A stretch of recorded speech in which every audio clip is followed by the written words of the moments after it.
Cyber crime આ ગમે ત્યારે ન્યૂઝમાં આવે, સળગતો જ રહે છે. આ 1-2 મહિના થાય એટલે પાછું કંઈક સળગે, 1-2 મહિના થાય એટલે પાછું કંઈક સળગે. એટલે આ સદાબહાર ટોપિક છે ને આ પહેલાં જ કરીને જાઓ તો 25,000 કરોડનું ભારત સરકારને નુકસાન થાય. તો તમારા મેન્સના આન્સરની અંદર આ પણ લખી શકો. પણ આપણે ગઈકાલે આપણે વાત કરી હતી કે ભાઈ મને જણાવો કે સાયબર ક્રાઇમની વ્યાખ્યા તમે શું કરો છો. તો તમારે સાયબર ક્રાઇમની વ્યાખ્યા કંઈક આવી કરવાની છે, બરાબર છે. સાયબર ક્રાઇમની વ્યાખ્યા આવી છે કે સાયબર ક્રાઇમ એ કોમ્પ્યુટર, નેટવર્ક અને ઇન્ટરનેટ. જો વ્યાખ્યા બહુ બધી હોય, બરાબર છે. તમને હું એમ કહું કે ભાઈ પેનની વ્યાખ્યા કરો, તમારો પરસેવો છૂટી જાય. સાંભળવું સહેલું લાગે, પેનની શું વ્યાખ્યા કરે? લખાય એને પેન કહેવાય. તો એમ તો પેન્સિલથી નહીં લખાય, તો એને પેન કહેવાય.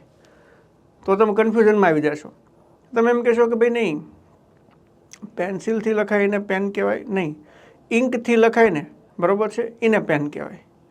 તો પછી ઇંકથી તો ઇંક હું આંગળી ઉપર લગાડીને પણ લખી શકું, તો શું મારી આંગળીને પેન કહેવાય? તો પેનની વ્યાખ્યા કરવા જાઓ ને તો બહુ અઘરી વ્યાખ્યા પડે. વ્યાખ્યા કરવું વિશ્વનું સૌથી અઘરામાં અઘરું કામ છે. એટલે તમે જે ગઈકાલે મજા આવે એમ વ્યાખ્યાઓ કરતા હતા ને એમ વ્યાખ્યાઓ નહીં કરવાની બકા. તમે એક અધિકારી તરીકે કોઈ વસ્તુની વ્યાખ્યા કરી રહ્યા છો, તમે એક ડીવાયએસપી તરીકે, ડેપ્યુટી કલેક્ટર તરીકે વ્યાખ્યા કરી રહ્યા છો, ત્યારે 2 વખત વિચારવાનું, ગંભીરતા લેવાની કે આની અંદર કોઈ પણ એસ્પેક્ટ હું ભૂલી નથી જતો ને, આ હું 360 ડાયમેન્શનથી હું આની વ્યાખ્યા કરી રહ્યો છું એવું. તો સાયબર ક્રાઇમની જ્યારે વ્યાખ્યા કરો ત્યારે આ 3 વસ્તુનો તો સવિશેષ ઉપયોગ કરવાનો છે. આની અંદર એક વસ્તુ તમે એડ પણ કરી શકો કે સ્માર્ટફોન, કોમ્પ્યુટર, નેટવર્ક અને ઇન્ટરનેટનો ઉપયોગ કરીને કરવામાં આવતી ગુનાહિત પ્રવૃત્તિઓનો સંદર્ભ આપે છે. કોણ? તો કે સાયબર ક્રાઇમ. અથવા તો પ્રવૃત્તિઓને, બરાબર છે, અહીંયા એવું લખી નાખવાનું કે સાયબર ક્રાઇમ કહેવામાં આવે છે. આવી રીતે પણ વાક્યરચના તમે બનાવી શકો. સાયબર ક્રાઇમ એક ફોજદારી ગુનો છે જેમાં મોબાઈલ ફોન, લેપટોપ, નેટવર્ક અને કોમ્પ્યુટરનો ઉપયોગ વડે ગુનો કરવામાં આવે છે. આ વિનીત મેવાડાની પરફેક્ટ વ્યાખ્યા છે, આ લખી શકાય. તઈ દેશી, બાહ્ય અને આંતરિક સુરક્ષા અને નાણાકીય ખતરાઓ છે. માનસિક અને નુકસાન અથવા તો પીડિતને પ્રત્યક્ષ અથવા પરોક્ષ રીતે પહોંચાડવામાં આવે છે. ગેરકાયદેસર હેરાનથી જાહેર થયેલા ગુનાઓનો સાયબર ક્રાઇમની શ્રેણીમાં આવે છે. ઓકે, તો આ છે. આ ગુનાની અંદર કયા કયા ગુનાઓ આવે છે? તો આ ગુનાઓ હેકિંગ, એવી જરાય તમારે ટ્રાય નહીં કરવાની કે મેં જેવો આન્સર લખ્યો છે એવો જ તમારે લખવાનો છે, બરાબર છે. મારી પાસે જેટલું પણ શાંતિથી બેસીને સાયબર ક્રાઇમનું જેટલું પણ નોલેજ હતું જે તમે મેન્સની અંદર ઉતારી શકો, બરાબર છે, મારી પાસે તમારે નોલેજ લેવાનું છે. આવું બેઠું જરા પણ નથી લખવાનું, તમારે તમારી મૌલિકતાથી લખવાનું છે ને પછી ત્યાં બધું નોલેજ ઉતારી દેવાનું છે.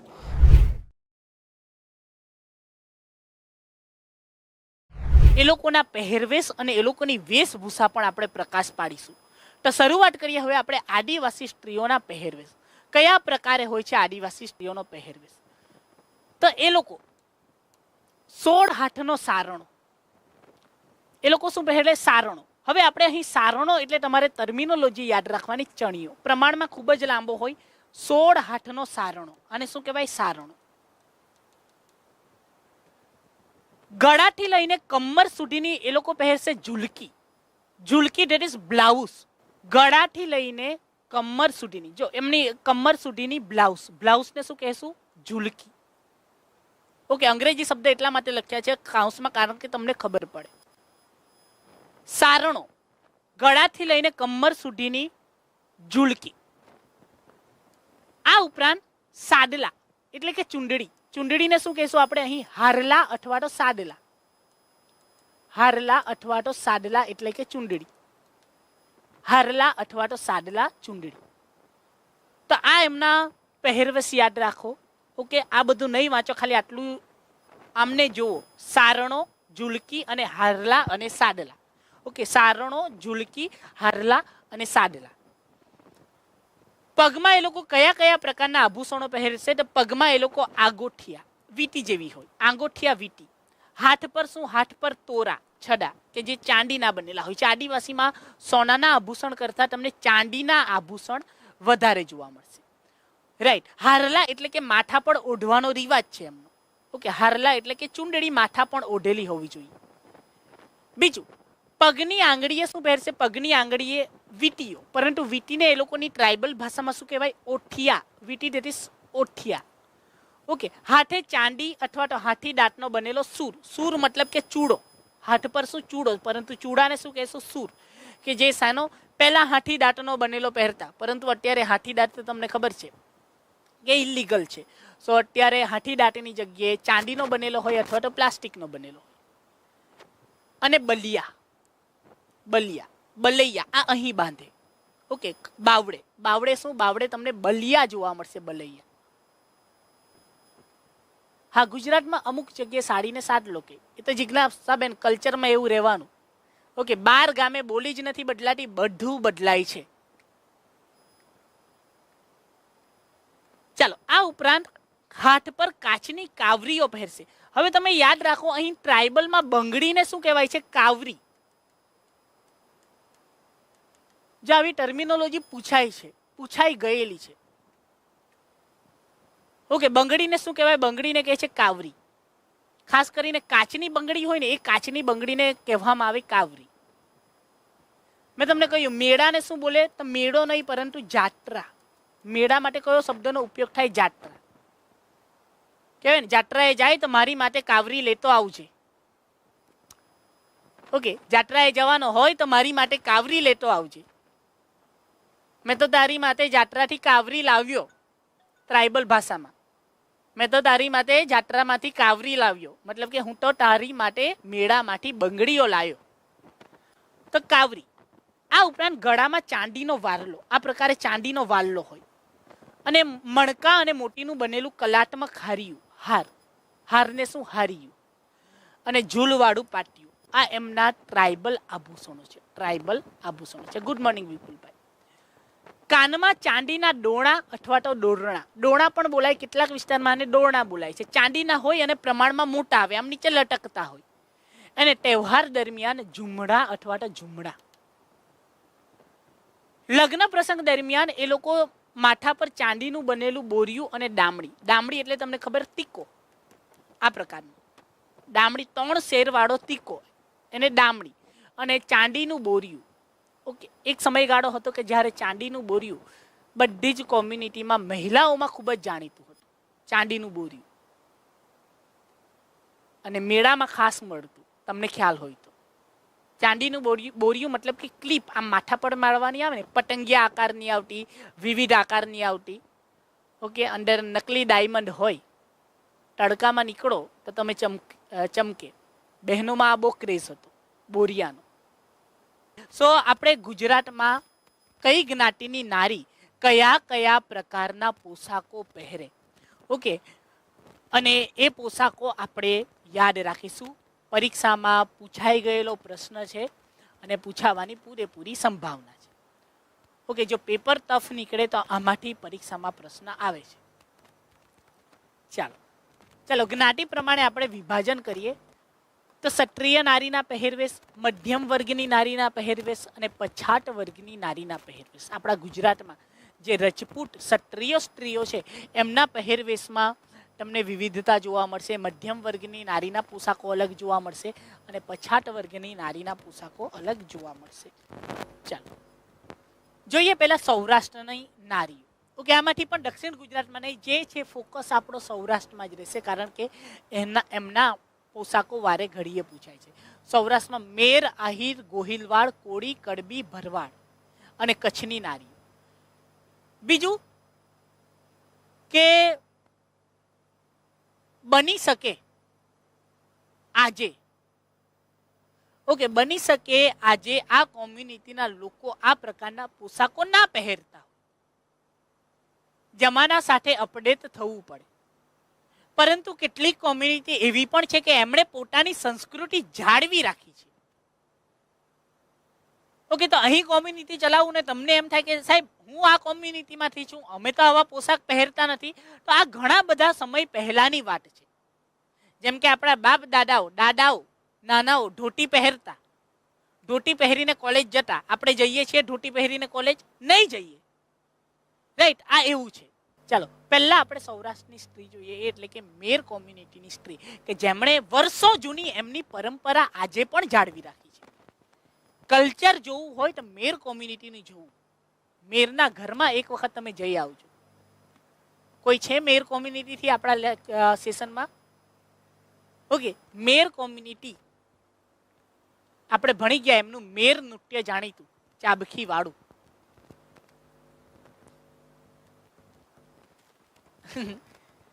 રાઈટ. તો મેર કોમ્યુનિટીના આપણે બહેનોના પોશાકો યાદ રાખીશું. તો કુંવારી કન્યાના પોશાકો, પરણેલી સ્ત્રીના પોશાકો અને પરણીને પિયર ગયેલી સ્ત્રીના પોશાકો. રાઈટ કેવાંગીબેન? ઓકે, કુંવારી કન્યાના આપણે પોશાકો જોઈએ તો કુંવારી કન્યા શું પહેરશે? તો કુંવારી કન્યા સફેદ ધારવો પહેરશે. ધારવો એટલે કે ઘાઘરો થશે. જો આ કુંવારી કન્યા સફેદ ધારવો, ઓકે, સફેદ ધારવો પહેરશે. જીમીની જેમ કમરે વિતારે, ઘાઘરાની જેમ. અને લાલ રંગનું ઓઢણું. ઓઢણી કેવા રંગની હશે? લાલ રંગની ઓઢણી હશે. અને વિવિધ રંગના કમખા, કમખા એટલે બ્લાઉઝ, વિવિધ રંગની બ્લાઉઝ. તો આ મેર કુંવારી સ્ત્રી, કુંવારી કન્યાનો પોશાક છે. સફેદ ધારવો, આપણે ઘાઘરાને શું બોલીશું અહીં? ધારવો બોલીશું. ઓકે, ઓઢણી, ઓઢણું લાલ રંગનું અને બ્લાઉઝને શું બોલીશું? કમખો, વિવિધ રંગના કમખા. ત્યારબાદ એમના લગ્ન થઈ જાય પછી એમના પોશાકમાં, એમની વેશભૂષામાં થોડું પરિવર્તન આવે છે. લગ્ન થઈ જશે પછી એમનો જે સફેદ રંગનો ધારવો છે ને એ થઈ જશે લાલ રંગનો ધારવો. સફેદ રંગનો શું ધારવો છે એ થઈ જશે લાલ રંગનો ધારવો. અને ઓઢણું કેવું રહેશે? લાલ રંગનું ઓઢણું જ રહેશે. લાલ રંગનો ધારવો અને લાલ રંગનું ઓઢણું. પરણેલી સ્ત્રી, પરણેલી સ્ત્રી એમનો પરંપરાગત પોશાક છે. તમે આ ઉપરાંત એમના ઓર્નામેન્ટ્સ પણ ખૂબ જ જાણીતા છે, આપણે પાછળ ભણીએ ઓર્નામેન્ટ્સ. ત્યારબાદ પરણીને પિયર જાય છે ને ત્યારે પાછો સફેદ ધારવો પહેરી લેશે. પિયર જાય ત્યારે શું? પિયર જાય ત્યારે સફેદ ધારવો પહેરી લેશે. સફેદ ધારવો અને લાલ ઓઢણું. તો આ છે મેર સ્ત્રીનો પોશાક. યાદ રહ્યું બેટા? કુંવારી કન્યા હોય તો સફેદ ધારવો, લાલ રંગનું ઓઢણું, વિવિધ રંગના કમખા, કમખા મતલબ બ્લાઉઝ. પરણેલી સ્ત્રી લાલ રંગનો ધારવો, લાલ રંગનું ઓઢણું. પરણીને પિયર જાય ત્યારે ફરીથી એ શું? લાલ રંગનો ધારવો કયો થઈ જશે? સફેદ રંગનો ધારવો. ક્લિયર આટલું મેર સ્ત્રીમાં? પરીક્ષામાં પૂછાશે ને તો આજ પૂછાશે, પૂછાઈ ગયેલું છે. આઈ થિંક દિનેશ દાસા હતા ત્યારે મેર સ્ત્રીનું પૂછાયું પહેરવેશ. રાઈટ, પોશાક જોઈને ખબર પડી જાય. ત્યારબાદ આપણે જોઈએ આહિર સ્ત્રી. આહિર સ્ત્રી, આહિર સ્ત્રી ઘેરા લાલ કે પીળા રંગના ઠેપાડા પહેરશે. ઘેરા લાલ કે પીળા રંગના, ખાસ કરીને લાલ સ્ત્રીના ઠેપાડા. હવે ઠેપાડા એટલે શું? તો આપણે મેરમાં જે ધારવા કીધા, ઓકે, મેરમાં જે ધારવો, જીમી, આ એટલે શું? ઘાઘરો. ઓકે, આ નામ આવા તેવા લાગશે. એને આપણે અહીં શું બોલીશું? આહિરમાં બોલવામાં આવે એને ઠેપાડા. આહિરમાં બોલવામાં આવે ઠેપાડા. લીલા કે રાતા રંગનું કાપડા, કાપડા મતલબ કે બ્લાઉઝ, કમખો. આપણે મેરમાં શું બોલ્યા? બ્લાઉઝ ને કમખો બોલ્યા. તો અહીં શું થઈ જશે? અહીં કાપડું અથવા તો કાપડા.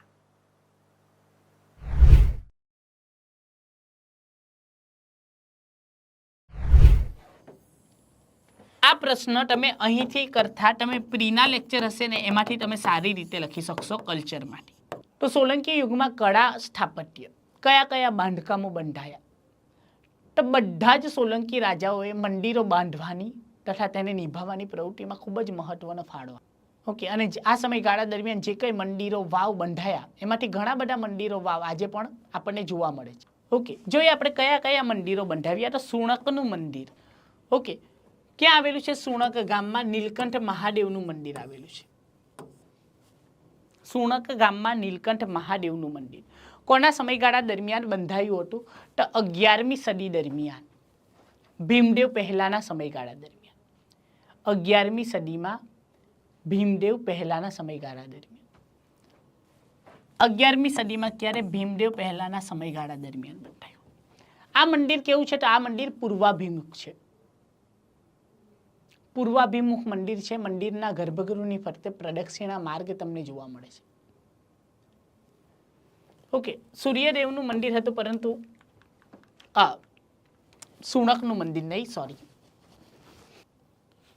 ઓકે બેટા, સુણકનું મંદિર નહીં આવશે. ઓકે, સુણકનું મંદિર પણ ભીમદેવ પ્રથમના સમયગાળા દરમિયાન આપણે જે મંદિરની વાત કરી રહ્યા છીએ એ મંદિર છે મોઢેરાનું સન ટેમ્પલ, મોઢેરાનું સૂર્ય મંદિર. ઓકે, સુણક પછી ભીમદેવ પહેલાના સમયગાળા દરમિયાન કયું? મોઢેરાનું સૂર્ય મંદિર. પૂર્વાભિમુખ છે મંદિરના ગર્ભગૃહની ફરતે શું? પ્રદક્ષિણા માર્ગ. જે તે સમયગાળા દરમિયાન 7 અશ્વની આકૃતિવાળી ત્યાં સૂર્ય મૂર્તિ હતી. ઓકે, પ્રદક્ષિણાના માર્ગમાં ગોખલાઓની સૂર્યદેવની 12 પ્રતિમાઓ ત્યાં આવેલી હતી. મંદિરની બહાર તમને દેવી દેવતાઓની સુંદર આકૃતિઓ જોવા મળે છે. મંદિરમાં મસ્ત મજાની નક્કાશી જોવા મળે છે. આ મંદિર કેવું છે? સંપૂર્ણ સોલંકી શૈલીનું છે. સોલંકી શૈલીનું મંદિર છે, પરંતુ આ મંદિરની નક્કાશી કામ કઈ શૈલીમાં થયેલું છે? ચાલો કોઈ કોમેન્ટ કરશો. કોતરણી કામ કઈ શૈલીમાં થયેલું છે? સૂર્ય મંદિરનું કોતરણી કામ ઈરાની શૈલીમાં. Very nice. કઈ શૈલીમાં કોતરણી કામ આપણને જોવા મળે છે? ઈરાની શૈલીમાં. ઓકે, ઈરાની શૈલીમાં તમને કોતરણી કામ તમને જોવા મળશે. ચાલો આપણે ઝલક જોઈ લઈએ મોઢેરાનું સન ટેમ્પલ. અને સ્થાપત્ય શૈલી કઈ છે? સોલંકી શૈલી. અત્યારે બસ આટલું મેઇન્સ પર્સપેક્ટિવ યાદ રાખજો. ઓકે, હું તમને પછી પ્રીમાં કરાવીશ ને, પ્રી પર્સપેક્ટિવ કરાવીશ ત્યારે સમગ્ર મોઢેરાના સૂર્ય મંદિરનો હું તમને પરિચય આપીશ. રાઈટ, એ પીપીટીમાં બહુ જોરદાર છે બધું. સૂર્યકુંડ 3 ભાગમાં મોઢેરાનું સૂર્ય મંદિર ડિવાઈડ હતું. રાઈટ, આપણે એની પાછળથી માહિતી લે. બીજું છે આબુ ડેલવાડાનું વિમલ વસહી જૈન મંદિર. આબુ ડેલવાડાનું વિમલ વસહી જૈન મંદિર. મોઢેરાનું સૂર્ય મંદિરનું નિર્માણ પછી લગભગ 5 વર્ષે ભીમદેવ પહેલાએ કે આબુના દંડનાયક તરીકે કોની નિમણૂક કરી હતી? વિમળ મંત્રીની નિમણૂક કરી હતી. અને વિમળ મંત્રીએ આબુ ડેલવાડામાં શું? ઋષભદેવનું આરસનું જૈન મંદિર બંધાવ્યું. આરસનું જૈન મંદિર. આ મંદિર કયા નામે? તો વિમળ વસહી નામે ઓળખાય છે. ઓકે, આ મંદિર કયા નામે ઓળખાય છે? વિમળ વસહી નામે ઓળખાય છે. ગર્ભગૃહ, ગર્ભ મંડપ, રંગ મંડપ, 9 ચોકી અને 52 દેવ કુલિકાઓ જોવા મળે છે. મંદિરના મુખ્ય ગર્ભગૃહમાં શું? બેઠેલા આદિનાથની પ્રતિમા છે. મંદિરના મુખ્ય ગર્ભગૃહમાં બેઠેલા આદિનાથની પ્રતિમા. ઓકે, મંદિરમાં લગભગ 121 આરસના સ્તંભ છે અને સંપૂર્ણ શેનાથી બનેલું છે? આરસનું બનેલું છે. ત્યારબાદ સોલંકી વંશનું આપણે બીજું સ્થાપત્ય જોઈએ તો સિદ્ધપુરનો રુદ્ર મહાલય.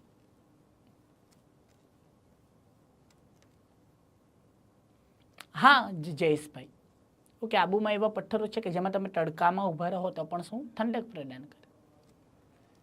રાઈટ, ફર્સ્ટ તીર્થકર. સિદ્ધપુરનો રુદ્ર મહાલય.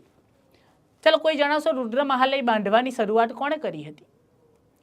તો વર્લ્ડ ઇનોવેશન ઇન્ડેક્સ આપણા મુખ્ય 3 ક્વેશ્ચન કોણ બહાર પાડે, ભારતનો ક્રમાંક કયો અને કયા કયા માપદંડો છે.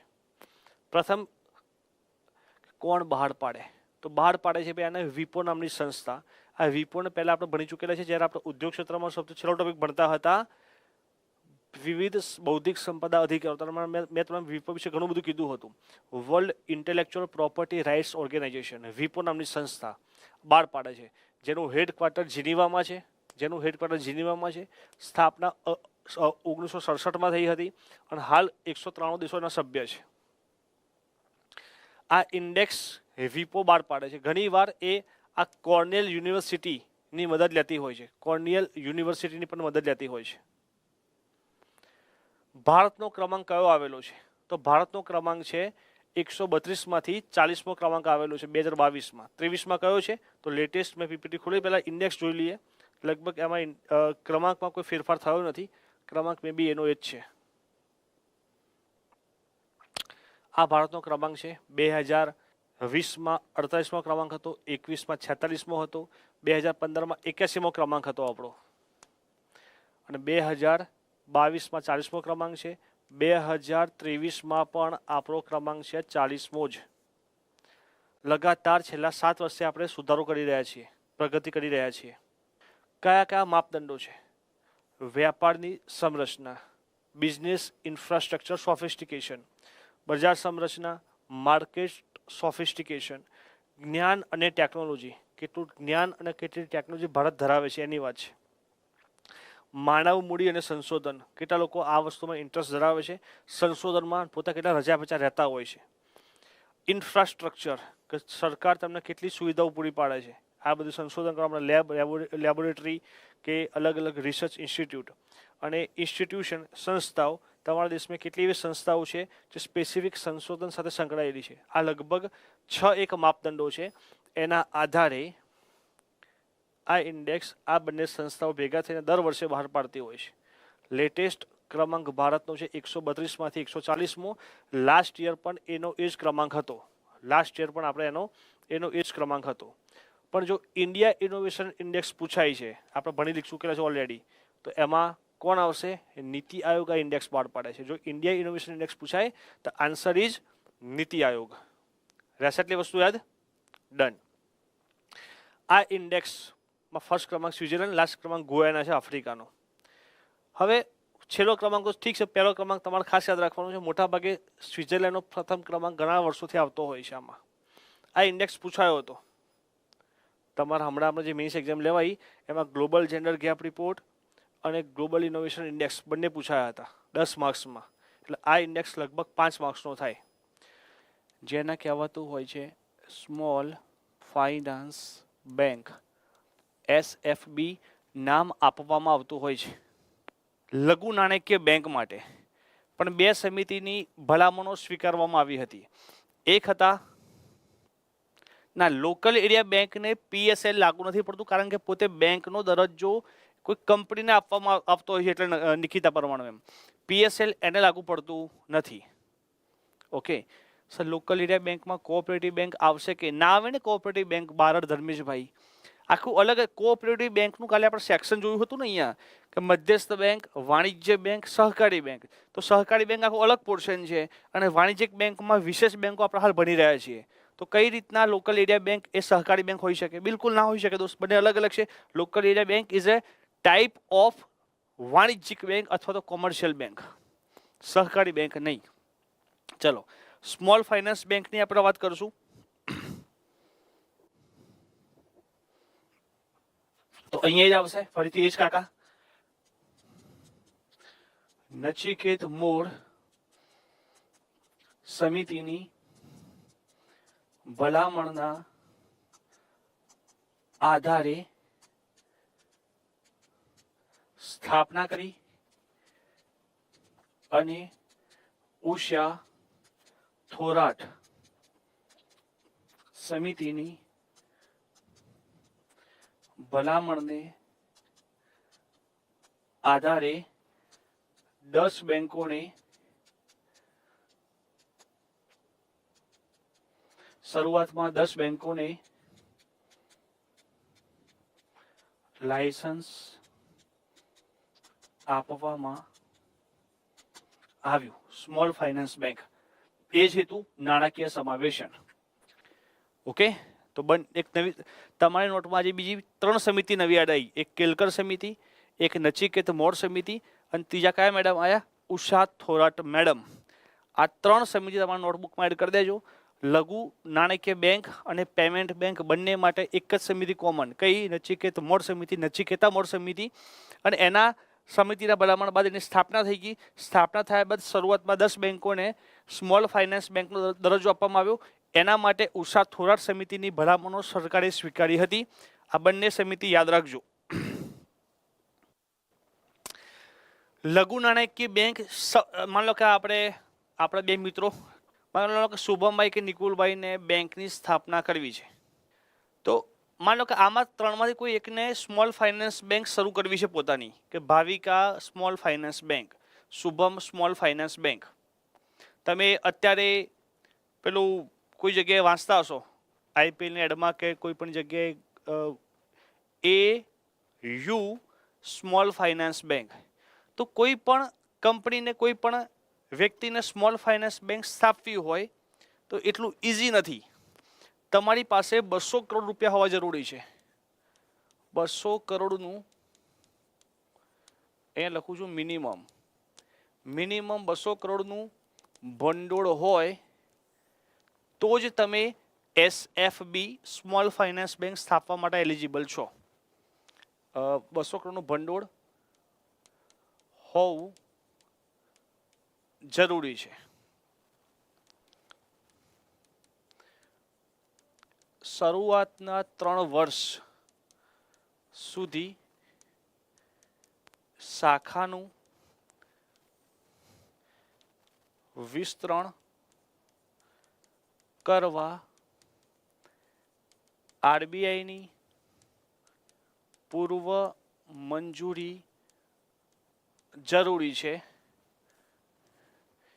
અને તે પૈકી 25% શાખા ગ્રામ્ય વિસ્તારમાં ખોલવી પડે છે. આ બધા નિયમો સ્મોલ ફાઇનાન્સ બેંકને લાગુ પડે છે. This is the chart.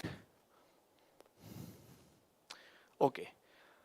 મધ્યસ્થ bank RBI we have already discussed. સહકારી બેંક ગઈકાલે આપણે ભણ્યા હતા.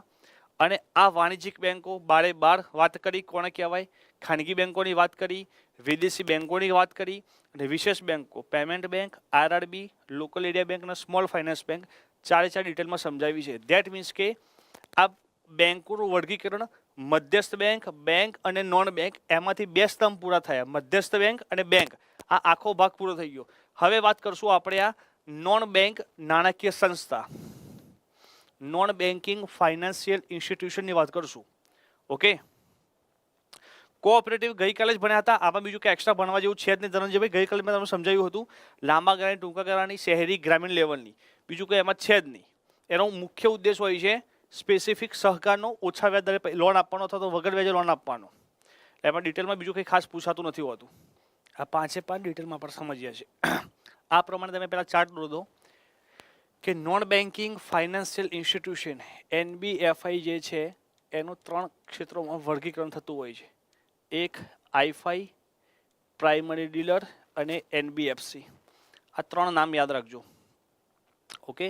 આ ચાર્ટ દોરી જાય એટલે મને થંબ બતાવો તો હવે આપણે આગળ નાબાર્ડને ભણવાની શરૂઆત કરીએ.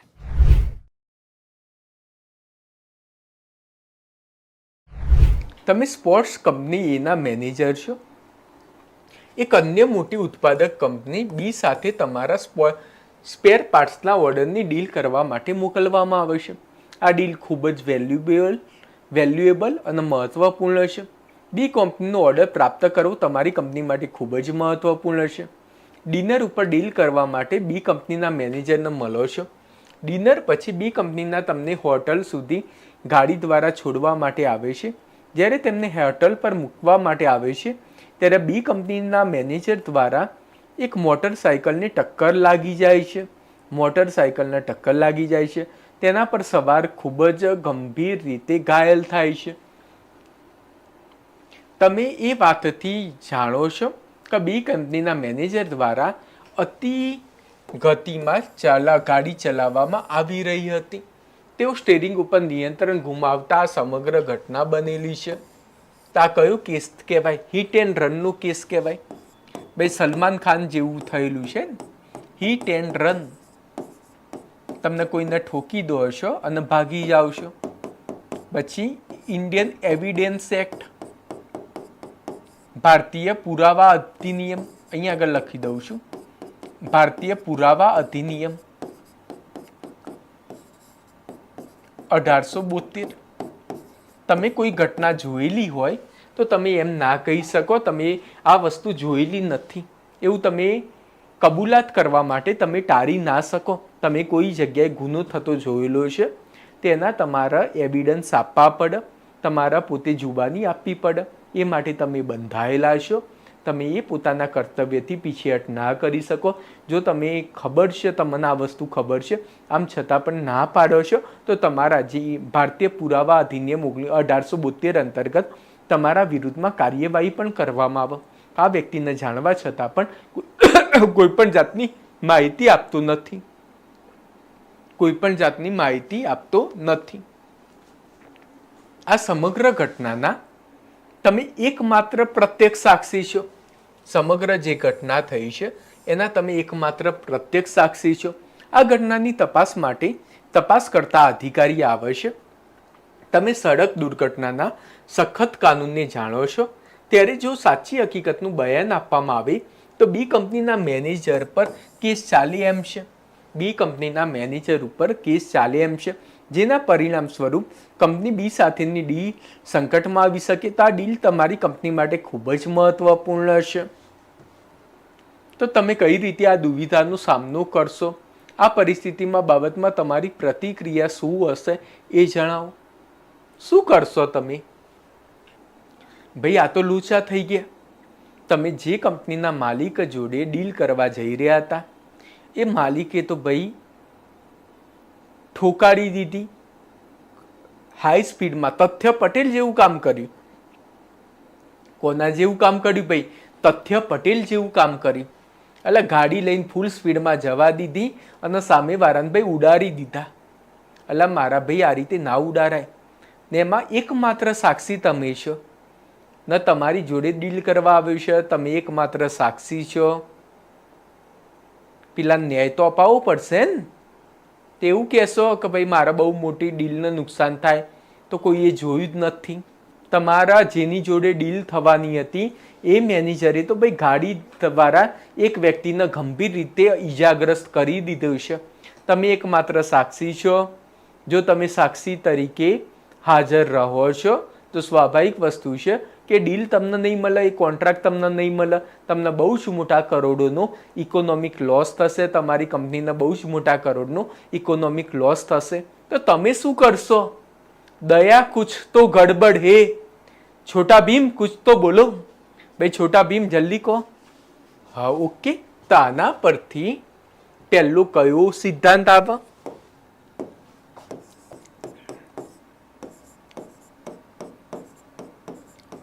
કુદરતી ન્યાયનો સિદ્ધાંત શું કહે છે?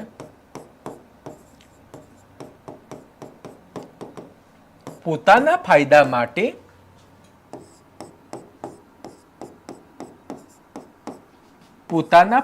માટે બીજાને નુકસાન ના કરવું જોઈએ. બીજાને નુકસાન ન કરવું જોઈએ. Very good. પોતાના ફાયદા માટે બીજાને નુકસાન કરવું જોઈએ નહીં. પછી Indian evidence act. Indian evidence act પ્રમાણે તમે ખોટા પ્રમાણમાં આ રીતનું આપો છો માહિતી, એ ગુનો કહેવાશે. તો ઇન્ડિયન એવિડન્સ એક્ટનું પાલન કરવાનું. અને જે પણ વસ્તુ બનેલી છે એ તમારે કહી દેવાનું. અને વ્યક્તિગત જીવનમાં નીતિશાસ્ત્ર, તો વ્યક્તિગત જીવનમાં નૈતિક સિદ્ધાંતો અને મૂલ્યનું પાલન કરવાનું. અને જે પણ ઘટનામાં બનેલું છે એનું પુરાવો તમારે આપી દેવાનો. અને એને જે પણ સજા થતી હોય, ભલે કંપનીનો માલિક હોય, ભલે ડીલ થવી હોય તો થાય, ના થવી હોય તો ના થાય, પરંતુ તમારે નૈતિક સિદ્ધાંત અને મૂલ્યોનું પાલન કરવાનું છે. અને એમને જેલમાં જાય તો ભલે જવા દીધો, ભલે જેલમાં જતો તો ભલે જવા દીધો. ઓકે. પરંતુ તમારા નૈતિક સિદ્ધાંત અને મૂલ્યો પ્રત્યે અડગ રહેવાનું છે.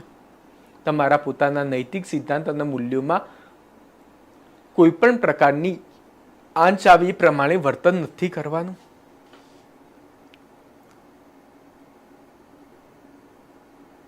હા, આ એક જ વસ્તુ છે.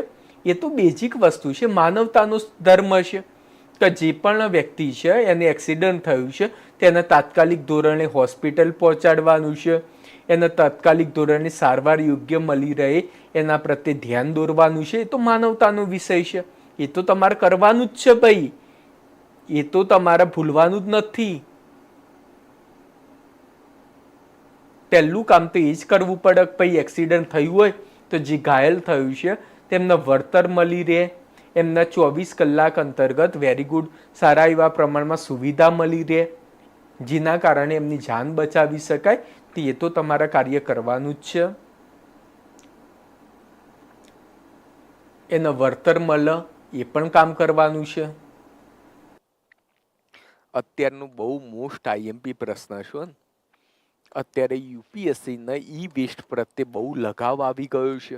એટલે મને એવું લાગે છે કે આવનારી એક્ઝામની અંદર જીપીએસસીને પણ ઈ વેસ્ટ પ્રત્યેનું લગાવ વધી જશે. અત્યારે જે રીતે ચોથી ઔદ્યોગિક ક્રાંતિની શરૂઆત થઈ છે, અત્યાર સુધી કેવું હતું કે દરેક ઔદ્યોગિક ક્રાંતિ હોય એની અમુક ખામી હોય.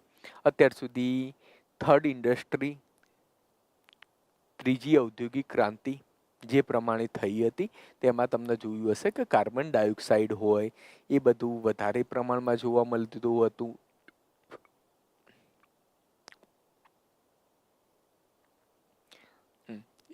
સાચી વસ્તુ છે કે યુપીએસસીની પાછળ જ જીપીએસસી ચાલે છે.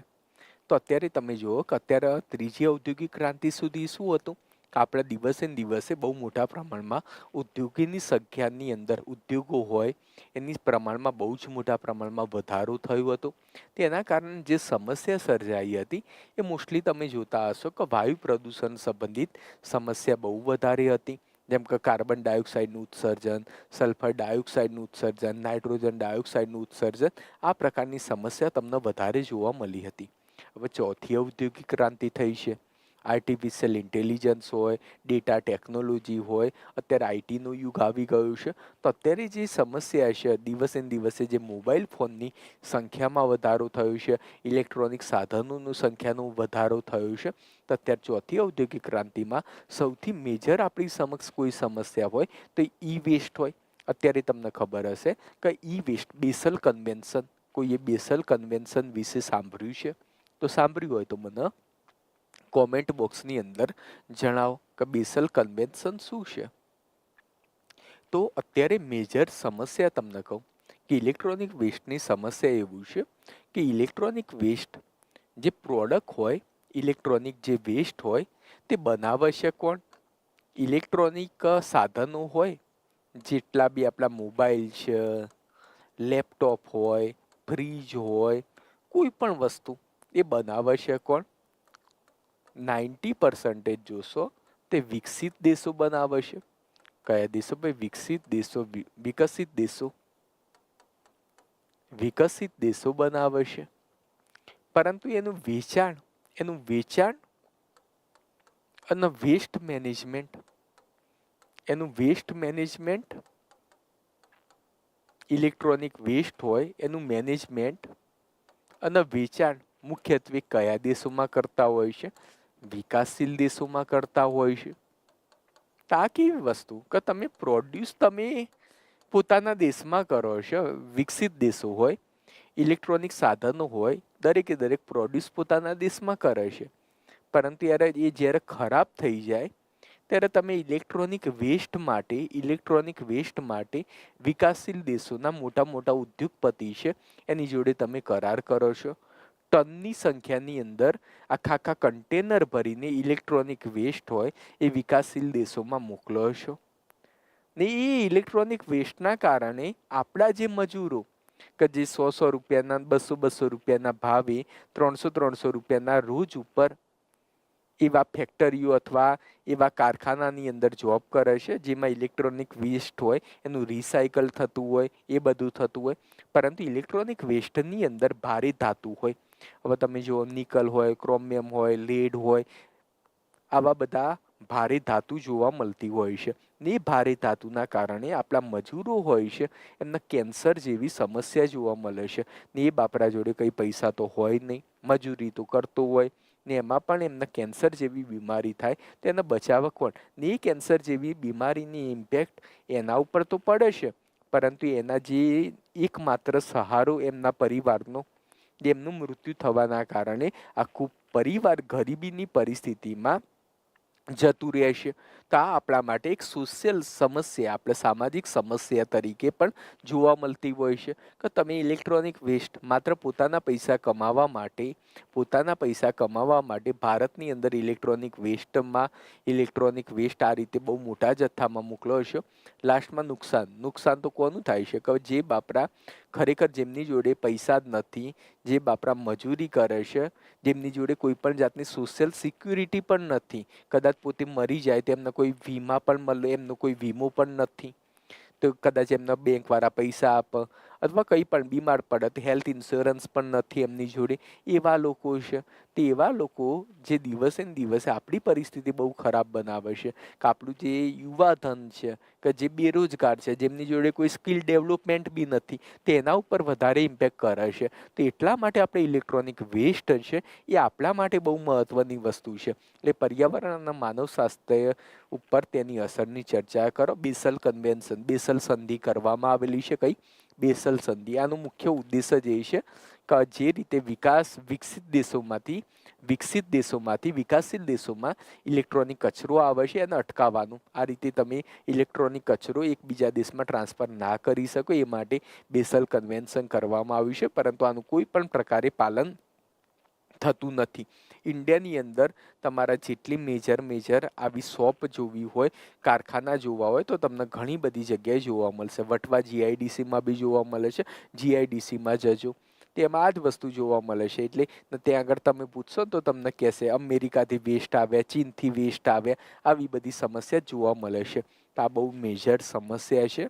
આના વિશે આપણે કંઈ વધારે પડતી વાત કરવા જેવી નથી, પરંતુ એક્ઝામ પોઈન્ટ ઓફ વ્યૂથી બહુ મહત્વ છે કે પર્યાવરણ અને માનવ સ્વાસ્થ્ય પર તેની અસર જણાવો. સરકાર દ્વારા ઈ વેસ્ટની સમસ્યાને પહોંચી વળવા માટે કયા પગલાં લેવામાં આવ્યા છે? તો આ કોઈ જાતના પગલાં લેવામાં આવ્યા નથી. બધી ખાલી વાતો કરવામાં આવેલી છે. ઇલેક્ટ્રોનિક વેસ્ટ મેનેજમેન્ટ રૂલ્સ 2016 બનાવેલા છે. 2016 પછી પણ આ બધું થાય છે જ.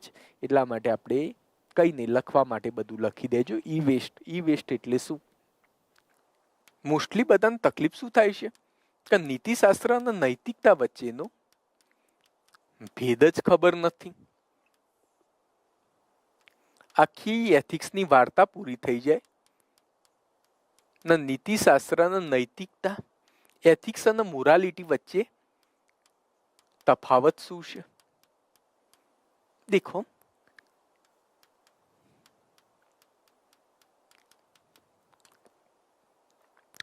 નીતિશાસ્ત્રમાં પણ મનુષ્યના ઐચ્છિક કર્મોનું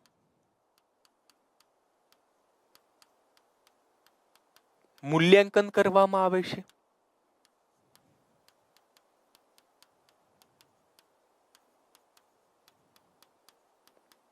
પરંતુ આ મૂલ્યાંકન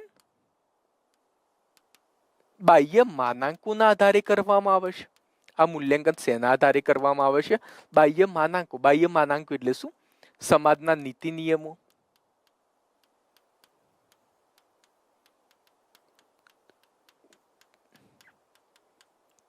કાયદો, બંધારણ, ધર્મ, એના આધારે ચેક કરવામાં આવે છે કે આ કાર્ય યોગ્ય છે કે અયોગ્ય. જેમ કે એક સિમ્પલ વસ્તુ કે ગુજરાતની અંદર દારૂ પીવું યોગ્ય છે કે અયોગ્ય.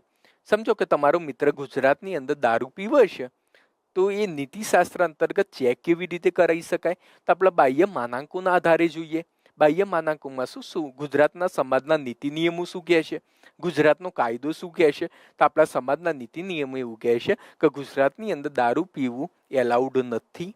ઓકે, આપણો કાયદો એવું કહે છે કે ગુજરાતની અંદર દારૂ પીવું એક પ્રકારનો ગુનો છે, મેજર ગુનો છે. તો અહીં આગળ તમે દારૂ પી ના શકો. તો આ વસ્તુ શું બતાવે છે કે નીતિશાસ્ત્રમાં કોઈ પણ વસ્તુ કાર્ય યોગ્ય છે કે અયોગ્ય એ બાહ્ય માનાંકોના આધારે નક્કી કરવામાં આવે છે.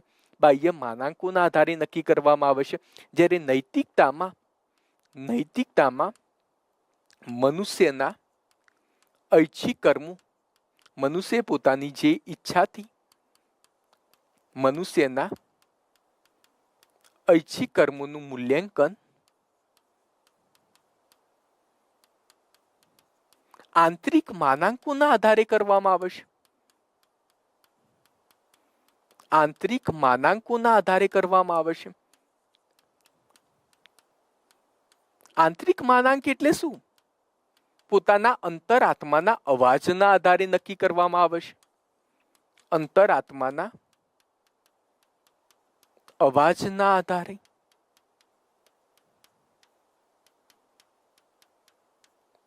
પોતાના વ્યક્તિગત સિદ્ધાંત અને મૂલ્યના આધારે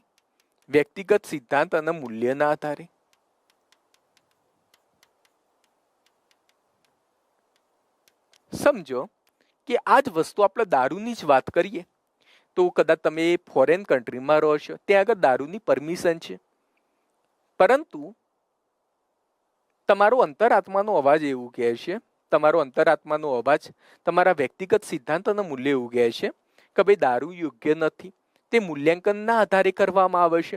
તો નૈતિકતામાં શું છે? નૈતિકતામાં તમારા વ્યક્તિગત સિદ્ધાંતો અને મૂલ્ય એ બાબત વિશે શું કહે છે એના આધારે તમે નક્કી કરો છો, એના આધારે નક્કી કરો છો. જ્યારે નીતિશાસ્ત્રમાં શું છે, સમાજ શું કહે છે એના આધારે કોઈ કાર્ય યોગ્ય છે કે અયોગ્ય એ તમે નક્કી કરો છો. જેમ કે તમે એક સિમ્પલ વસ્તુ સમજો કે યુનિફોર્મ સિવિલ કોડ, સમાન દીવાની કાયદો. અત્યારે તમને ખબર છે કે સમાન દીવાની કાયદો લાવવાની વાત થઈ રહી છે, સમાન દીવાની કાયદો લાવવાની વાત થઈ રહી છે.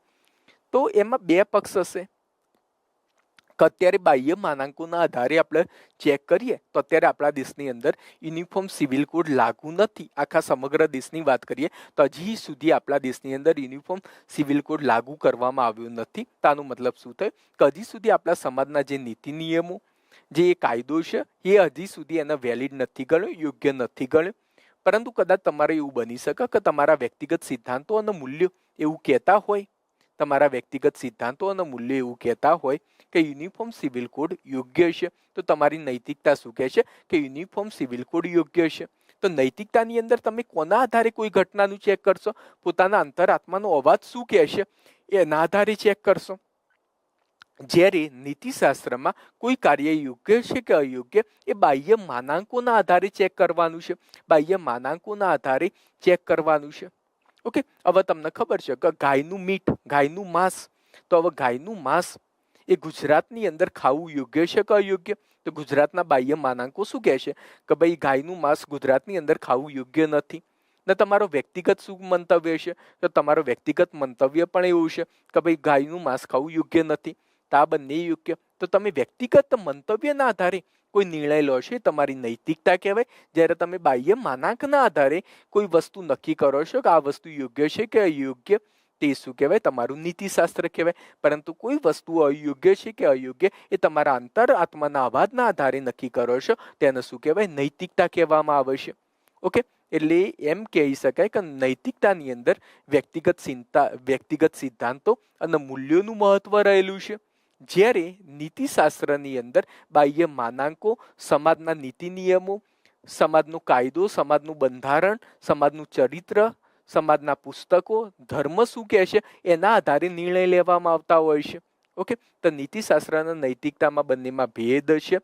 અને નૈતિકતા બહુ ઇમ્પોર્ટન્ટ વાત છે કે સમાજની અંદર જે મોટા પરિવર્તન હોય એ નૈતિકતાના કારણે જ આવતા હોય છે. જેમ કે તમે જોઈ શકો છો કે રાજા રામમોહન રાય એને સતી પ્રથાનો વિરોધ કર્યો. તો સતી પ્રથા તો પહેલા કાયદાકીય રીતે એથિકલ જ હતી, નીતિશાસ્ત્ર અંતર્ગત યોગ્ય જ હતી. સમાજના કાયદો એમ જ કહેતો હતો કે સતી પ્રથા બરોબર છે.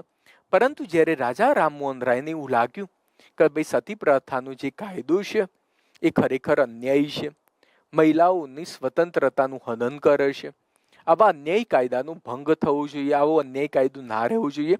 તો રાજા રામમોહન રાય સતી પ્રથાનો વિરોધ કર્યો. આ વિરોધ કેમ કર્યો? કેમ કે એનું નૈતિકતા, એમના વ્યક્તિગત સિદ્ધાંત અને મૂલ્યો એવું કહેતા હતા કે સતી પ્રથા છે કેવી છે? ભાઈ ખોટી છે. સતી પ્રથા છે એક પ્રકારનો અન્યાયી કાયદો છે. ઓકે, તો હંમેશા યાદ રાખજો કે નીતિશાસ્ત્રમાં કોઈ પણ ઘટના એ બાહ્ય માનાંક અને મૂલ્યના આધારે નક્કી કરવામાં આવતી હોય છે. કોઈ પણ વ્યક્તિ કરેલું કાર્ય બાહ્ય સિદ્ધાંતો અને મૂલ્યના આધારે ચેક કરવામાં આવતું હોય છે. જ્યારે નૈતિકતામાં આંતરિક મૂલ્ય અને સિદ્ધાંતોના આધારે ચેક કરવામાં આવે છે. ઓકે, આટલી વસ્તુ ક્લિયર થઈ ગઈ. નીતિશાસ્ત્ર અને નૈતિકતા વચ્ચેનો ભેદ. નૈતિકતાના મેં ઉદાહરણ તમે ચૌરી ચૌરા કાંડ વિશે પણ લખી શકો છો. એ જ રીતે તમે ચૌરી ચૌરા હત્યાકાંડની ઘટના બાદ મહાત્મા ગાંધીજીએ અસહકારનું આંદોલન પાછું લઈ લીધું.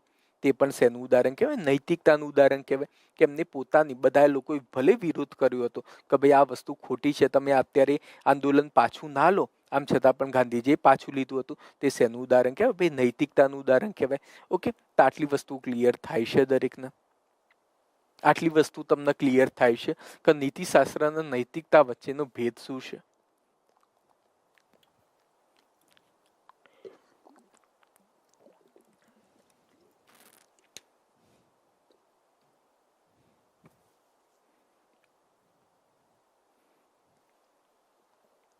નીતિશાસ્ત્ર હોય ને સ્થાન અનુસાર બદલાય.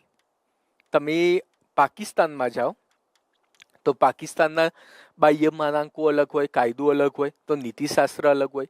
જેમ કે પાકિસ્તાનની અંદર ગાયનું માંસ ખાવું એ નોર્મલ છે, એ ખોટું નથી કહેવામાં આવતું. પરંતુ એ જ જગ્યાએ તમે ભારતમાં, તો ભારતમાં ગાયનું માંસ ખાવું કંઈ ખોટું છે. ઓકે, તો આ વસ્તુ શું કહેવાય કે નીતિશાસ્ત્રો હોય સ્થાન અનુસાર બદલાય, પરંતુ નૈતિકતા ક્યારેય સ્થાન અનુસાર ના બદલાય. વ્યક્તિ જેવો ભારતમાં હોય, સમજો કે હું ભારતમાં રહું છું, તો મારા જે નૈતિક સિદ્ધાંતના મૂલ્યો હોય, મારો અંતરાત્માનો અવાજ હોય, એ જ હું ફોરેનમાં બી જઉં છું તો પણ મારા નૈતિક સિદ્ધાંત અને મૂલ્યો અને અંતરાત્માનો અવાજ સેમ જ હોય. એ સમય અને સ્તર અંતર્ગત બદલાય નહીં. તો આ વસ્તુનું પણ મહત્વ છે.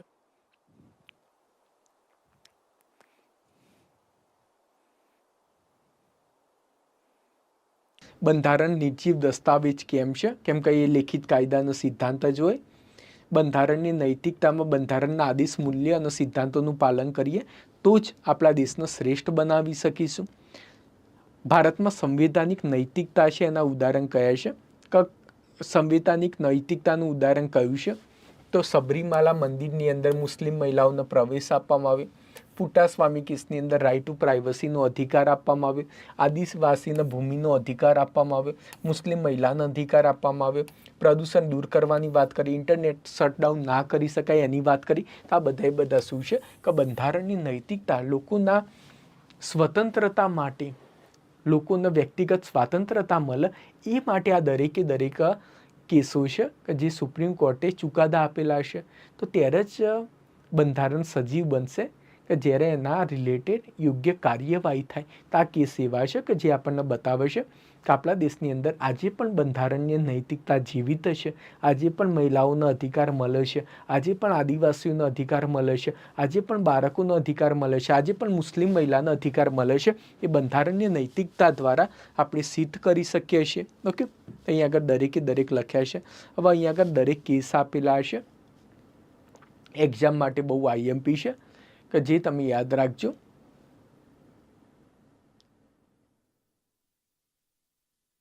કયા કેસ? મહિલા માટેના કે વિશાખા ગાઈડલાઈન, કે જે કાર્ય સ્તર ઉપર તમને ખબર હશે કે મહિલા જોબ પર જાય ત્યારે સેક્સ્યુઅલ હેરાસમેન્ટની ઘટના જોવા મળતી હોય છે. ઘણા બધા તમે જોતું હશે કે જોબની કન્ડિશન ઉપર સેક્સ્યુઅલ હેરાસમેન્ટ કરતા હોય છે. તે પરિસ્થિતિ માટે વિશાખા ગાઈડલાઈન બહાર પાડવામાં આવી હતી કે જેના અંતર્ગત સરકારે સેક્સ્યુઅલ હેરાસમેન્ટ માટે કાયદો બનાવ્યો. શાહબાનુ કેસની અંદર મુસ્લિમ મહિલાના ભરણ પોષણ માટેનો અધિકાર, લીલી થોમસ કેસની અંદર દોષી નેતાને ચૂંટણી લડવાનો અધિકાર નહીં, જેના ઉપર કેસ ચાલે છે અને ચૂંટણી લડવાનો અધિકાર નહીં, 2 વર્ષ કરતાં વધારે ગુનો છે એ ચૂંટણી ના લડી શકે.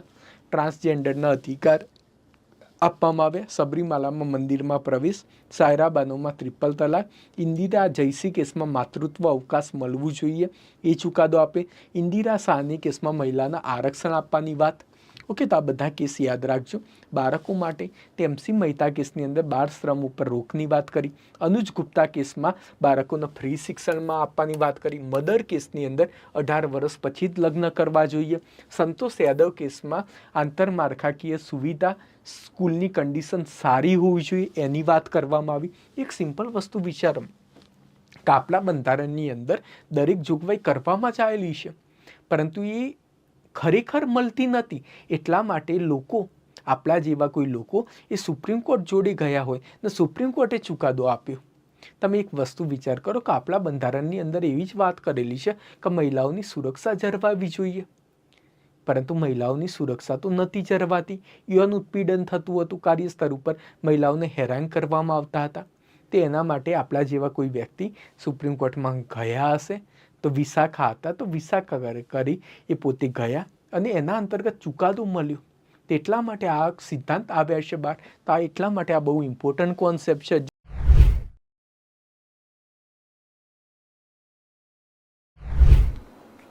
અને આપણે સૌ જાણીએ છીએ દોસ્તો કે વટહુકમની શક્તિ છે એ બંનેની, રાષ્ટ્રપતિ અને રાજ્યપાલ બંનેની સૌથી મહત્વપૂર્ણ, જેટલી બી ધારાકીય શક્તિ છે એમાંથી સૌથી મહત્વપૂર્ણ ધારાકીય શક્તિ છે. એસ્પિરન્ટ, આ વાક્યની તાકાત છે પ્રશ્ન બનવા માટે કે વટહુકમ એ રાષ્ટ્રપતિ તથા રાજ્યપાલની સૌથી મહત્વપૂર્ણ ધારાકીય શક્તિ છે. લખો પ્રશ્ન જવાબ તો સિમ્પલ એ વાળો જવાનો છે,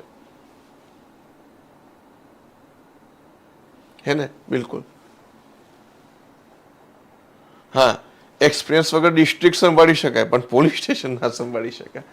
દેખો દોસ્તો, યંગની અંદર કેવું વસ્તુ છે ખબર છે? યંગ હશે ને એ પાછો જલ્દી ફ્લેક્સિબલ ના થાય. તમે દાખલા કે અત્યારે આપણા જ બધા એસ્પિરન્ટ છે, પીઆઈની ભરતી આવે સીધી, તો એ અત્યારે લાગી જાય ને તો એ જલ્દી એમને જે ઓલરેડી કરપ્ટેડ સિસ્ટમ છે એમાં એ એડજસ્ટ ના થાય, એમને વચ્ચે ક્યાંક નડે. 100માંથી 5 તો એવા પીઆઈ ઉભા થાય જ કે એમને ક્યાંક ને ક્યાંક નડે. એમની જે ઓલરેડી અત્યાર સુધીની જે બનાવેલી જે મેથડ છે એની અંદર એ નડે, એટલે આ લોકો વિચારે કે ભાઈ એ લમણા શું કામ લેવા, આપણે નડે એવા લોકો લેવા શું, એના કરતાં આપણું જે બધું સેટ થયેલું છે, જે ચાલતું આવેલું છે, ચાલવા દઈએ. આપણું પરિશિષ્ટ 7 જુઓ ને દોસ્તો, તો પરિશિષ્ટ 7ની અંદર જે સંઘ યાદી આપી છે, રાજ્ય યાદી આપી છે, તો અહીંયા શું થયું? પરિશિષ્ટ 7માં શક્તિઓ છે, પરિશિષ્ટ 7માં શક્તિઓ પડેલી છે. એમાંથી કેટલીક શક્તિ સંઘને આપી અને કેટલીક શક્તિ રાજ્યને આપી. આને કહેવાય શક્તિઓનું પૃથ્થકરણ. Very good Ajit Patel sir, very good, very good કરમ સર, હિના મેડમ. ઓકે, ફરીથી રિપીટ કરું છું. પરિશિષ્ટ 7માં પૃથક કરી. માની લો કે દોસ્તો આ બધું ભેગું પડ્યું તો દોસ્તો, માની લો પેલી બ્લોકની ગેમ હોય ને, એમાંથી આપણે ઘર બનાવીએ, બધું બનાવીએ. ઓકે, એમાંથી તમે રેડ અલગ કરે, યલો અલગ કરે, તો આ શું કર્યું? તમે પૃથક કરે, અલગ કરે કે ભાઈ ટોટલ શક્તિઓનું જે સમૂહ હતું એમાંથી આ કેન્દ્રની શક્તિઓ અને આ રાજ્યની શક્તિઓ, આને કહેવાય શક્તિનું પૃથક્કરણ. આને કહેવાશે દોસ્તો શક્તિનું પૃથક્કરણ. જ્યારે વિભાજન કોને કહેવાશે? કે ભાઈ દેશની અંદર 3 સ્તંભ છે, ધારાસભા, ઓકે, કારોબારી અને ન્યાયપાલિકા. આ 3 સ્તંભ છે. તો ભાઈ ધારાસભાની આ શક્તિ, કારોબારીની આ શક્તિ, ન્યાયપાલિકાની આ શક્તિ, એમની શક્તિઓ વચ્ચે વિભાજન કર્યું કે ભાઈ તારી આ શક્તિ તો આમાં ના પડતો, તારી આ શક્તિ તો આમાં ના પડતો. આ શું થયું દોસ્તો? આ શક્તિઓનું વિભાજન થયું. તો દોસ્તો અહીંયા મેં જે કન્સર્નનો પોઈન્ટ લખ્યો છે એમાં હું શું શબ્દ લખ્યો મેં અહીંયા કે શક્તિના વિભાજનના સિદ્ધાંત વિરુદ્ધ છે. હવે તમે જાણો છો દોસ્તો કે ભારત દેશની અંદર કાયદો બનાવવાની શક્તિ કયા સ્તંભ પાછળ છે? તો એ તો ધારાસભા જોડે છે. કાયદો બનાવવાની શક્તિ એ તો કોના જોડે? ધારાસભા જોડે છે દોસ્તો. અને વટહુકમ કોને બહાર પાડ્યો? રાષ્ટ્રપતિ. પણ રાષ્ટ્રપતિ કોના કહેવાથી વટહુકમ બહાર પાડે છે? કારોબારીના કહેવાથી. તો દોસ્તો જે કામ ધારાસભાનું છે એ કામ કારોબારી કરે, તો જે શક્તિનું વિભાજન થયેલું છે કે ભાઈ હું કાયદો બનાય, તારું કામ કાયદાનું પાલન કરવાનું. ફરીથી રિપીટ કરું છું, બંધારણે શક્તિનું વિભાજન કર્યું છે. ભાઈ તારે કાયદો બનાવવાનો છે અને તારે કાયદા પ્રમાણે શાસન કરવાનું છે, પાલન કરાવવાનું છે. તો હવે જેને કાયદાનું પાલન કરાવવાનું છે, ઇમ્પ્લિમેન્ટ કરવાનું છે, કાયદો બનાવવા માંડે, તો જે ઓલરેડી શક્તિનું વિભાજન કરવામાં આવ્યું હતું, સ્પષ્ટતા કરવામાં આવી હતી, એનો ભંગ થયો કે ન થયો દોસ્તો? કોમેન્ટ સેક્શનમાં જણાવો. હવે ક્લિયર થયા કે ન થયા? તો પ્રોબ્લેમ એ છે કે ભાઈ આ શક્તિ અંતિમ ઉપાય તરીકે બંધારણે મૂકી હતી. એનું પરફેક્ટ એક્ઝામ્પલ હવે હું તમને કહું કે આ તો ખબર પડવી જોઈએ કે ભાઈ બ્રહ્માસ્ત્ર ક્યારે વપરાય? વટહુકમ રાષ્ટ્રપતિ વતી કારોબારી બહાર. યસ વાઘેલા હેમા મેડમ, કે જેમ કે આજે હેમાબેન મોદી સરકાર છે, મોદી સરકાર એમ કે રાષ્ટ્રપતિ સિટીઝનશીપ અમેન્ડમેન્ટ, જો કે તો કાયદો બની ગયું છે પણ એક એક્ઝામ્પલ સમજો, એટલે રાષ્ટ્રપતિ બહાર પડે. તો આ કોને કર્યું? સરકાર એટલે કારોબારી કહેવાય હેમા મેડમ. ઓકે, ખ્યાલ આવે કે ભાઈ બ્રહ્માસ્ત્રનો ઉપયોગ ક્યારે થાય? કે ભાઈ કોઈ હથિયાર કામ આવે એવા નથી, તો એ કેસમાં બ્રહ્માસ્ત્રનો ઉપયોગ કરવાનો છે. આ નોર્મલ અન્ડરસ્ટેન્ડિંગ છે. છેલ્લો વિકલ્પ હોવો જોઈએ. તો વટહુકમને પણ બ્રહ્માસ્ત્રની જેમ દોસ્તો અંતિમ ઉપાય છેલ્લો વિકલ્પ રાખવામાં આવ્યો હતો. પરંતુ થઈ શું રહ્યું છે અત્યારે? આ તો નિયમિત રૂપમાં, ઓકે, નાની બબાલમાં બ્રહ્માસ્ત્ર કાઢવા જેવી વાત થઈ. નિયમિત રૂપની અંદર આનો ઉપયોગ થવા માંડ્યો દોસ્તો. હવે દોસ્તો આ થઈ રહ્યું છે છેવટે આ પદ્ધતિમાં. હાલ ચિત્ર તમારા સમક્ષમાં છે કે તમે જોઈ શકો છો કે સાહેબ આનો દુરુપયોગ તો થઈ રહ્યો છે. શેનો? બંધારણીય જોગવાઈનો દુરુપયોગ તો થઈ રહ્યો સાહેબ. હવે તમે મને કોમેન્ટ સેક્શનમાં જવાબ આપો કે ભાઈ બંધારણનું કંઈ પણ ખરાબ થઈ રહ્યું હોય, બંધારણનો દુરુપયોગ થઈ રહ્યો હોય, તો બંધારણનું રક્ષણ કરવાની જવાબદારી કોને છે દોસ્તો? બંધારણનું રક્ષણ કરવાની જવાબદારી કોને છે?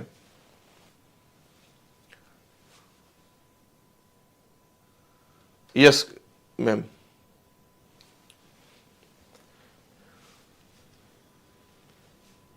ઘણા પ્રોબ્લેમ સોલ્વ થઈ ગયા. Supreme Court, very good. Supreme Court, ન્યાયપાલિકા, વેરી ગુડ.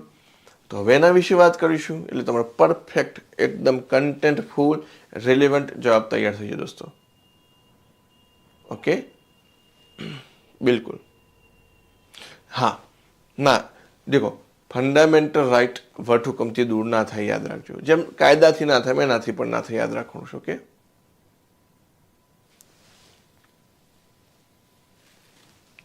તો આપણે થોડીક સુપ્રીમ કોર્ટે એના વિશે શું કીધું છે દોસ્તો, એના વિશે આપણે ચર્ચા કરીશું, એ સમજીશું. એટલે પરફેક્ટ તમારો પ્રશ્ન પૂછાય તો એનો પરફેક્ટ જવાબ તમારો થઈ જાય દોસ્તો. ઓકે, ચલો. તો સુપ્રીમ કોર્ટે ઘણી વખત એના પર ટકોર કરેલી છે અને આપણે કેટલાક કેસીસના માધ્યમથી એના વિશે આપણે ડિસ્કશન કરીશું, હે ને. કરે તો સુપ્રીમ કોર્ટ બેસાડી દે. હા, આરસી કપૂર કેસ. સાહેબ કેસ કયો અમે યાદ રાખ્યા એના માટે? તો આના માટે કેસ યાદ રાખજો તમે, RC Kapoor case. Okay, RC Kapoor case versus Union of India હતું. Union of India. સાલ મને યાદ છે ત્યાં સુધી 1970 નો કેસ છે, પણ તમે સાલ નહીં લખો ચાલશે, સાલ લખવી જરૂરી નથી. 1970 નો કેસ છે દોસ્તો. એમાં સુપ્રીમ કોર્ટે કહ્યું કે રાષ્ટ્રપતિ દ્વારા વટહુકમ જાહેર કરવાની શક્તિ એ તત્કાલ કાર્યવાહીની આવશ્યકતા અને વટહુકમને ધારાસભામાં ચર્ચા તથા વિચાર વિમર્શથી બચવા માટે જાહેર કરવામાં આવેલ છે, એવા આધારે પડકારી શકાય છે. ફરીથી રિપીટ કરું છું દોસ્તો. ઓકે, ફરીથી રિપીટ કરું છું કે ભાઈ આ કેસની અંદર શું કહેવામાં આવ્યું છે? પ્રશ્ન એ છે કે સાહેબ વટહુકમને આપણે ચેલેન્જ કરી શકીએ, કોર્ટમાં પડકારી શકીએ. તો RC Kapoor versus Union of India કેસની અંદર સુપ્રીમ કોર્ટે કહ્યું કે જો વટહુકમ બહાર પાડવામાં આવ્યો છે અને જો એવું લાગે કે આ વટહુકમ તત્કાલ જે આવશ્યકતા છે અથવા તો વટહુકમને ધારાસભામાં એના પર ચર્ચા ના થાય એનાથી બચવા, વિચાર વિમર્શ ના થાય એનાથી બચવા, આપણા પોલ બહાર ના પડે એનાથી બચવા જો જાહેર કરવામાં આવ્યો હોય તો એવા આધારે સુપ્રીમ કોર્ટની અંદર ચેલેન્જ કરી શકાય છે. ઓકે,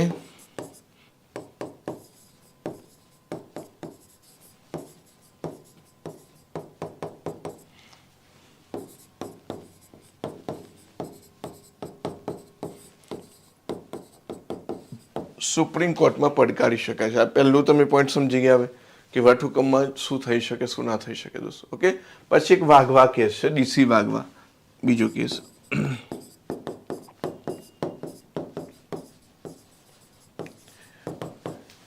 ડીસી વાઘવા કેસ છે. આ 1987 નો 1987 ની અંદર છે. આની અંદર સુપ્રીમ કોર્ટે બીજું પોતાનું એક લોજિક આપ્યું હતું. ઓકે, કે કારોબારીની વટહુકમ જાહેર કરવાની શક્તિનો ઉપયોગ છે એ અસાધારણ પરિસ્થિતિઓમાં કરવાનો છે. કેવી પરિસ્થિતિ? અસાધારણ પરિસ્થિતિમાં.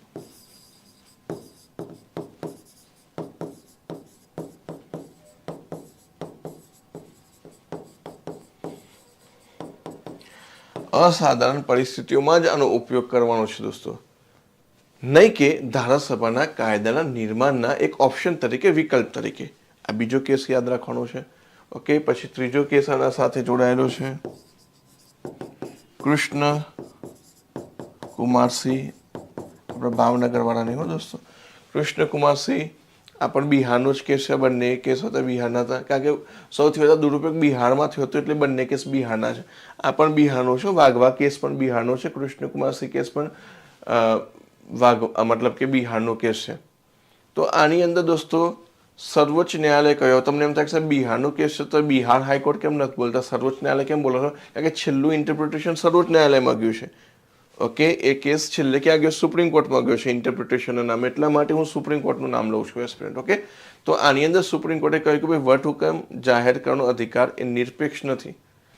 એક છે વિવેક શક્તિ. હું બે શબ્દ બોલ્યો, એક તો વિવેક શક્તિ બોલ્યો આજે નવો શબ્દ, અને એક સંતુષ્ટિ. આ બંને ઉપર સંતુષ્ટિ છે ને કરણ સર, એને એક કન્સેપ્ટ છે, જેમ એક ડેમોક્રેસીનું જેમ શબ્દ છે કન્સેપ્ટ, એમ સંતુષ્ટિ એક કન્સેપ્ટ છે, ડોક્ટ્રિન ઓફ પ્લેઝર કહેવાય. તમને ખ્યાલ છે? આ ઇંગ્લેન્ડમાંથી લીધો છે. આજે એ પણ હું તમને ચલાવીશ ડિટેલમાં.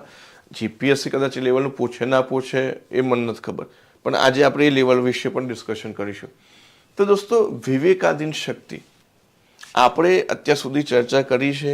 હું પણ વારંવાર બોલતો હોઉં છું એસ્પિરન્ટ કે ભાઈ રાષ્ટ્રપતિ છે એ રાષ્ટ્રપતિ પોતાની જે શક્તિઓ છે, તમે રાષ્ટ્રપતિ ચેપ્ટર જ્યારે વાંચો છો એસ્પિરન્ટ, તો એ ચેપ્ટરની અંદર રાષ્ટ્રપતિની જે શક્તિઓ છે, ઓકે, એ શક્તિઓની અંદર મેં એવું કીધેલું છે કે ભાઈ પોતાના 99% કાર્યો, પોતાના 100માંથી 99 કામ અથવા પોતાના જે 99% કાર્યો છે એસ્પિરન્ટ, એ રાષ્ટ્રપતિ છે એ મંત્રી મંડળ કે મંત્રી પરિષદની સલાહથી કરે છે. તો જે 1% છે કાર્ય એસ્પિરન્ટ, હજુ જે 1% બાકી રહે છે, કયા કાર્યો છે કે જ્યાં રાષ્ટ્રપતિને મંત્રી પરિષદ કે મંત્રીમંડળને પૂછવાનું નથી રહેતું, એ પોતાની જાતે ડિસિઝન લઈ શકે છે. પહેલાં દોસ્તો 2 પ્રકારની શક્તિ હોય. ફરીથી રિપીટ કરું છું દોસ્તો, રાષ્ટ્રપતિની શક્તિઓ 2 પ્રકારની હોય. એક એવી શક્તિઓ છે કે જે એ મંત્રી પરિષદની સલાહથી કરશે, અને બીજી શક્તિઓ કે જે મંત્રી પરિષદની સલાહ વગર પણ કરશે. એમાં રેશિયો કોનો મોટો છે? બહુ મોટો રેશિયો છે કે જે પોતાના 99% કામ છે એ મંત્રી પરિષદની સલાહથી કરે છે. 1% કામ છે એ પોતાની મરજીથી કામ કરે છે. તો એક હું સ્ટેટમેન્ટ બોલું છું, પહેલાં એ મને જણાવો કે સાચું કે ખોટું, કે ભારતના બંધારણમાં રાષ્ટ્રપતિ તથા રાજ્યપાલ બંનેને વિવેકાધીન શક્તિઓ પ્રદાન કરવામાં આવેલી છે. એકદમ સાચું કે ખોટું? Yes, very good. વિવેકાધીન શક્તિમાં એ પોતે જવાબદાર કરતા એવું કહી શકીએ આપણે અમૃતા મેડમ કે પોતાના વિવેકથી, પોતાની સૂઝબૂઝથી ડિસિઝન લેશે. પહેલાં આમ તે સલાહ આપશે એ પ્રમાણે એ ડિસિઝન લેશે. Okay, very good.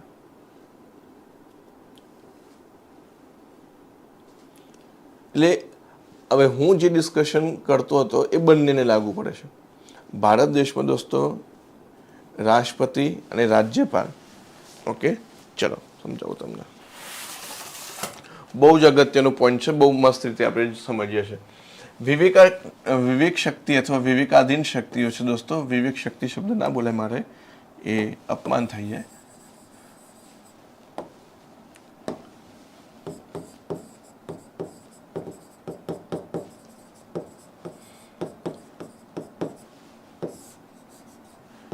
બંને પદ જોડે છે,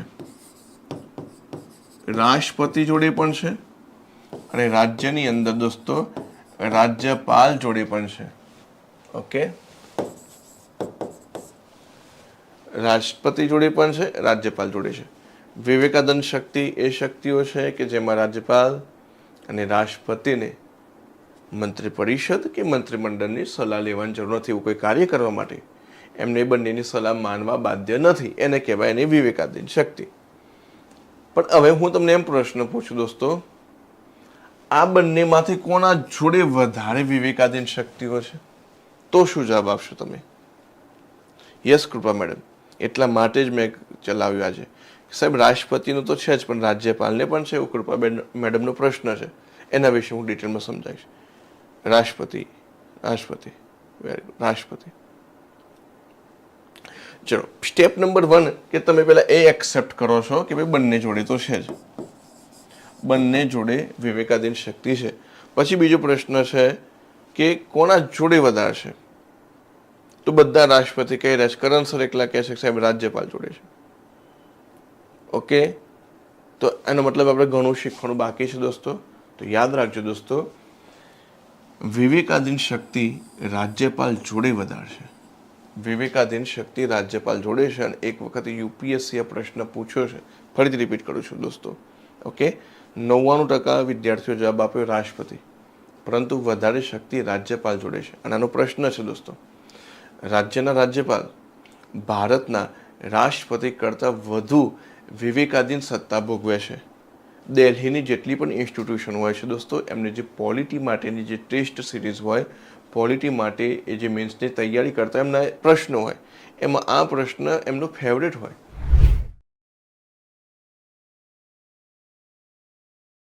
કયા કારણોના લીધે 1857 વિદ્રોહ થયો?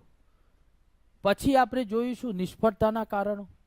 નિષ્ફળતા બાદ આપણે શું જોયું કે ભાઈ આનું પરિણામ અંગ્રેજોના પરિપ્રેક્ષમાં શું આવ્યું અને ભારતીયોના પરિપ્રેક્ષમાં શું આવ્યું એને જોઈએ આપણે. અંગ્રેજોના પરિપ્રેક્ષમાં શું આવ્યું કે અંગ્રેજોને એક સબક મળ્યો. અંગ્રેજોએ શું કર્યું, બધી જ સિસ્ટમ ચેન્જ કરી દીધી. તોપખાનાઓ, મોટા મોટા શસ્ત્રાગારો ત્યાંથી ભારતીયોને હટાવી દીધા કે આ બધા તોપો ને બોપો લઈ જશે અને આપણા ઉપર ઠોકશે. બરાબર છે. નીચલા પાયદાન ઉપર જ સેના, મોટા ભાગે બ્રિટિશરોને ભરતી કર્યા એમને. સેનાનું કમાન જે છે બ્રિટિશરોના હાથમાં સોંપી દીધું એમને ટોટલી. 1857 બાદ કંપનીનું શાસન હટાવીને કોનું શાસન લાયા, જેને કહેવાય છે રાણી વિક્ટોરિયાનો ઢંઢેરો. 1858નો વિક્ટોરિયાનો અધિનિયમ. ત્યારે કંપનીનું શાસન જે છે લાવી દીધું. આમને શું કર્યું, ભારતીય રાજાઓ જે છે એમના સાથે સંબંધો જે છે વધારે સારા બનાવ્યા. જે રજવાડાઓ હતા એમના સાથે સપોર્ટ જે છે એ આપે ને એટલા માટે. એટલે આમને અલ્ટિમેટલી એવી જ વસ્તુ, અને એમને નક્કી કર્યું કે ભારતીયોની ધાર્મિક અને સાંસ્કૃતિક બાબત ઉપર બ્રિટિશ સરકાર ક્યારે પણ હસ્તક્ષેપ નહીં કરે. એગ્રીમેન્ટમાં જ લખી દીધું. એટલે આ બધી વસ્તુઓ છે. ભારતીયો માટે શું થયું કે ભાઈ ભારતીય લોકોની અંદર એક રાજનૈતિક ચેતનાનું બીજ જે છે જાગૃત થયું. ભાઈ આપણે પણ લડી શકીએ છીએ અને અંગ્રેજોને હરાવી પણ શકીએ છીએ. તો એક નવી રાજનૈતિક ચેતનાની જાગૃતિ આ ટાઈમ પીરિયડમાં થઈ. અને આ ટાઈમ પીરિયડમાં એ ખબર પડી કે સંગઠનની શક્તિ કોને કહેવાય, આંદોલન માટે નેતૃત્વ કરતા કોને કહેવાય, કઈ રીતે બ્રિટિશરોને હરાવી શકાય. તો આ બધી જ ખામીઓ જે છે એને આપણે શું કરી, ઉજાગર કરી. અને ભારતીયોની પોતાની સમસ્યાઓને પણ ઉજાગર કરી આપણે કે ભાઈ આપણું કોણ છે ને અંગ્રેજ ભક્ત કોણ છે.